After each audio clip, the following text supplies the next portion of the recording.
There's her life, and here's the woman. Yvonne Ridley joins us. Welcome to the show. Thank you. So you're here in Canada. The Canadian Islamic Congress brought you here, a series of lectures. What do you talk about?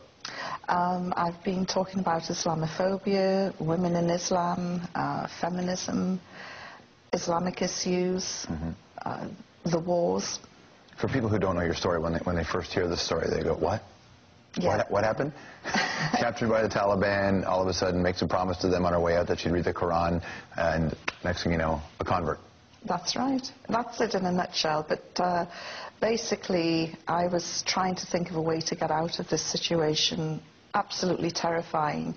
And I promised them, you know, if you let me go, I will read the Quran. I would have promised to have learned Swahili backwards if they would just let me go. Think how different your life would have been if that was your promise, though. Yeah, so I started reading the Quran. It was an academic exercise more than anything else, because as a journalist covering the Middle East and Asia, it was shocking that I knew so little about a faith which was clearly, you know, a way of life for these people. And that academic exercise gradually turned into a spiritual journey, and, you know, nearly 2-3 years later, I converted to Islam. Your first husband was Islamic? The father of my daughter, he was a Sunni Muslim. Yeah. And he would try and talk to me about Islam, and I would just say, talk to the hand, I'm not interested. Thankfully, he was very tolerant, and we're still very good friends. Obviously, we've got, you know, our daughter in common. And I called him and I said, why did you never tell me about this great faith? And he said, you would never listen. And he is now quite amused and bemused that I've embraced Islam. Was it you read it and there was an awakening? Were you looking for this or something like this in your life before? Because you've heard of people who look at your situation and say, you just had Stockholm Syndrome, and this is just an after. George, I was so happy with my life. I worked hard, I drank hard, I played, I went clubbing. That's perfect. What's the need here? The last thing that I was looking for was a religion which would turn my life upside down. I was really happy as a party girl. So I wasn't looking for anything. And but things started to resonate, and I started to look into it more, especially with regards to the rights of women, and was completely floored by what I was reading. I know people have said, you know, oh, classic case of Stockholm Syndrome, but I've actually looked into that because I've been asked to present a program about Stockholm Syndrome, and you have to bond with your captors. Now, I was only there 10 days, and during those 10 days, I was the prisoner from hell. I spit on them, right? Yeah, spat at them, swore at them, threw things at them.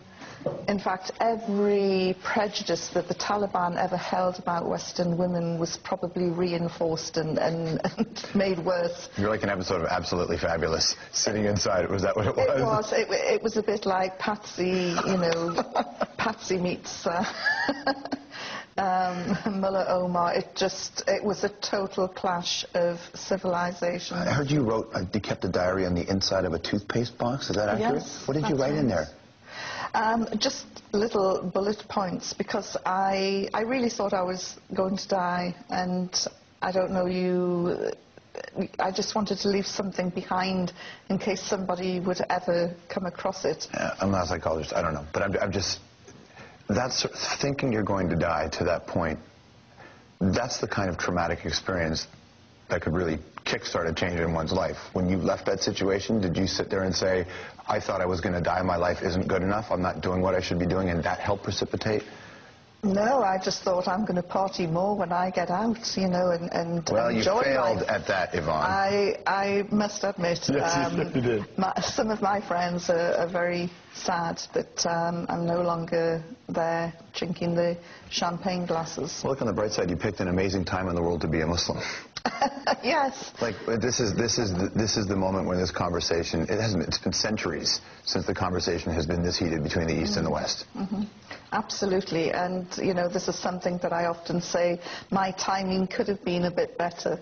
Big conversation in England had to do with the dress of Muslim women. In France, all over Europe, it's even a debate here. I couldn't believe, I thought that the niqab issue was done away with. When will white middle-class men learn to stay out of women's wardrobes?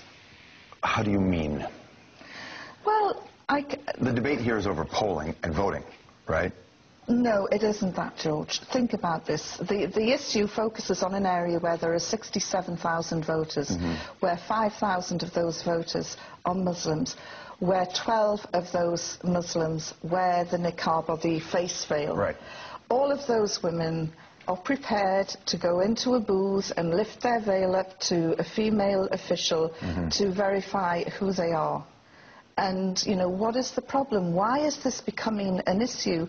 And I get my hackles raised as a feminist, and I have been a member of the feminist movement since the 70s. As a feminist, I get really annoyed when I see that women's votes are being threatened. I know when you said that you're a feminist, I know that there are people, and they're going to be emailing us right now, saying how can you be a feminist and a Muslim woman, just like how can you be a feminist and a fundamentalist Christian? It's the same point. I find it liberating sitting here having a discussion with you, not being judged on the length of my skirt or the size of my breasts. Right. And to me, I've got that liberation through Islam. I'm not saying that, the Muslim world is perfect by any means, there are. But this issue of 12 women, why has it become headline news in Canada? Because it's salacious, that's all. What is the real agenda? And, we had this debate about the niqab in Britain, where we had the now Prime Minister Gordon Brown and Dr. John Reid, two Scotsmen, talking about the niqab. And I'm thinking, hang on, these guys come from a country where the men wear pleated skirts. Then we had the Bishop of Rochester jumping in, a man with a pointy hat and a purple dress. I'm thinking, what's going on here? Well, for them, it's in terms of full face, there's so much fear and concern of security that they think this is the only way. Oh, because women who wear the niqab are up to no good. They hold up bags. I think the argument is they don't know. The argument is that I'm not defending. I'm saying this is the other side of the coin, which is people say if you are, what do you do in a country where people are scared now, and do they have any right to be scared? I get scared when I see drunken men in the street. So do we ban alcohol? Of course we don't. I get scared sometimes. But it's illegal to be drunk in the street in some places. I get scared sometimes when I see some people with tattoos on their face. Not many, but there are some who have these tattoos on their face, or all the face piercings. But, we shouldn't be judgmental. And, if you're scared of a mask, what about Batman? What about Spider-Man? Oh, come on now, you're missing the point. What about your fireman, your surgeon, your welder? Lots of people are afraid of the dentist. Lots of people are afraid of the dentist with that, and it's not the mask, it's the drill. But the argument that the side would make is that there is not a current war happening with face-tattooed people who are in the name of Paul Booth, a great tattoo artist, engaged in a battle. That's not the same thing as what this discussion is, though, right? Well, I don't know of any war that's involving women who wear niqabs. It's an interesting conversation for you to have every day, isn't it? As I say, I was really sad that to see headlines that I thought were consigned to the bin last year being resurrected in Canada. And, Canada is a country with a tremendous reputation for tolerance, for cultural integration, and it was just really sad to see that here. Are they terrorists to you, the Taliban? I hate the word terrorism. As a journalist, I would love just to pick up the word terror. It's meaningless. Well, it assigns an emotional value which takes the journalism Nelson Mandela was called a terrorist. Right. He is now the most revered statesman alive today.